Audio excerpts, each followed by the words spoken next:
साथियों, कांग्रेस पार्टी के खतरनाक इरादे एक के बाद एक खुलकर सामने आ रहे हैं।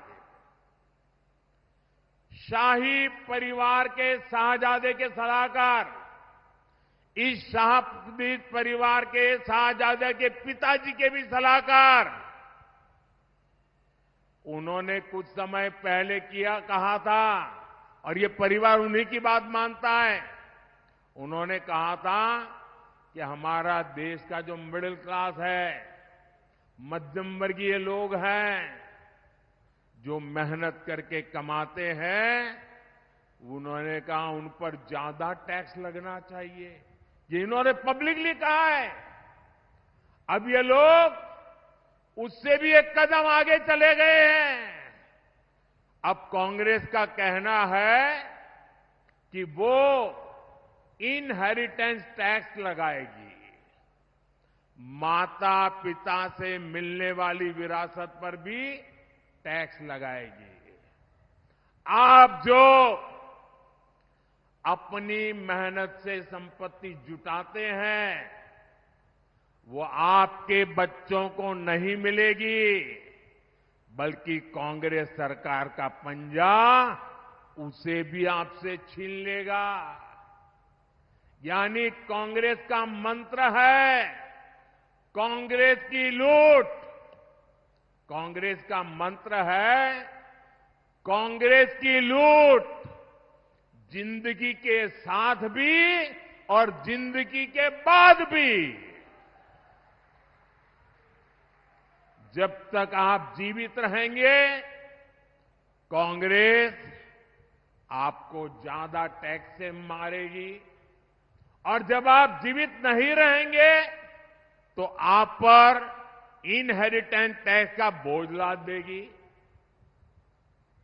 जिन लोगों ने पूरी कांग्रेस पार्टी पैतृक संपत्ति मानकर अपने बच्चों को दे दी, वो लोग नहीं चाहते कि एक सामान्य भारतीय अपने बच्चों को अपनी संपत्ति दे। भाइयों बहनों, हमारा देश संस्कारों से, संस्कृति से उपभोक्तावादी देश नहीं है। हम संचय करने में विश्वास करते हैं, संवर्धन करने में विश्वास करते हैं, संरक्षित करने में विश्वास करते हैं। आज अगर हमारी प्रकृति बची है, पर्यावरण बचा है, तो हमारे इन संस्कारों के कारण बचा है। हमारे यहां घर में बूढ़े मां बाप होंगे, दादा दादी होंगे, उनके पास एक छोटा सा भी गहना होगा ना, अच्छी एक आध चीज होगी, तो संभाल करके रखेगी, खुद भी पहनेगी नहीं। क्यों? वो सोचती है मेरी पोती की जब शादी होगी तो मैं उसको दूंगी, मेरी नाती की जब शादी होगी तो मैं इसको दूंगी। यानी तीन तीन पीढ़ी का सोच करके वो खुद अपना हक भी नहीं भोगती, वो बचा के रखती है ताकि अपने नाते नाती को भी दे सके। ये मेरे देश का स्वभाव है। मेरे देश के लोग कर्ज कर करके जिंदगी जीने के शौकीन लोग नहीं हैं।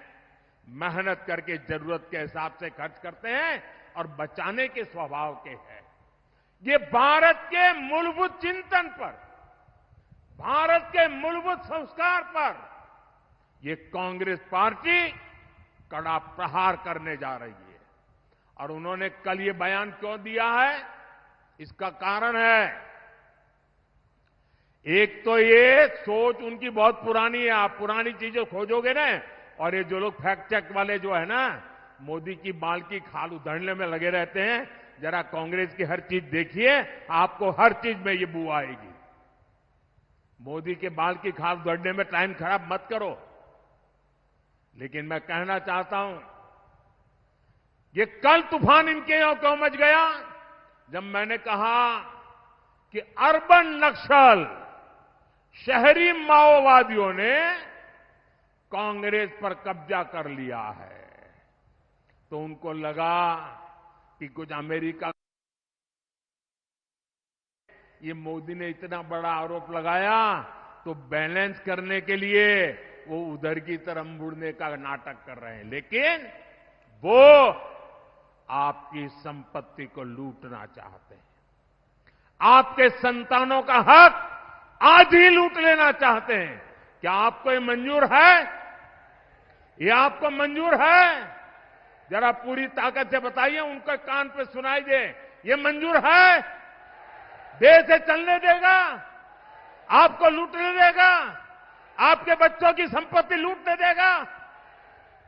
साथियों, जितने साल देश में कांग्रेस की सरकार रही, आपका हक का पैसा लूटा जाता रहा।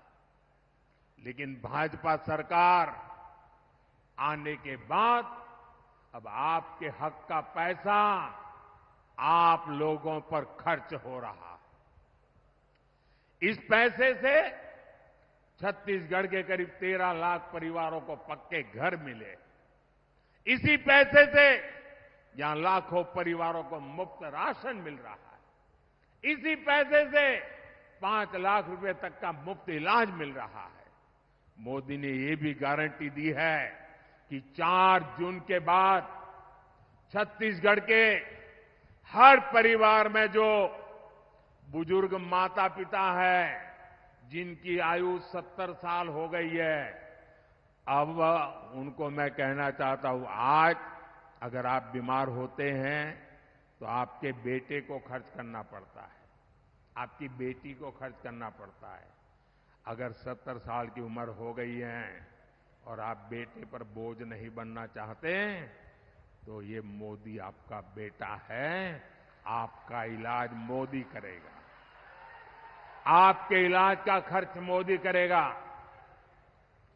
सरगुजा के ही करीब 1 लाख किसानों के बैंक खाते में किसान निधि के 225 करोड़ रुपए जमा हो चुके हैं और ये आगे भी होते रहेंगे। साथियों, यहां सरगुजा में करीब 400 बसाहट ऐसी हैं जहां पहाड़ी कोरवा परिवार रहते हैं। पंडो, माझी, मझवार जैसी अनेक अति पिछड़ी जनजातियां यहां रहती है। छत्तीसगढ़ और दूसरे राज्यों में भी रहती है। हमने पहली बार ऐसी सभी जनजातियों के लिए 24,000 करोड़ रुपए की पीएम जनमन योजना भी बनाई है। इस योजना के तहत पक्के घर, बिजली, पानी, शिक्षा, स्वास्थ्य, कौशल विकास ऐसी सुविधाएं पिछड़ी जनजातियों के गांव तक पहुंचेगी।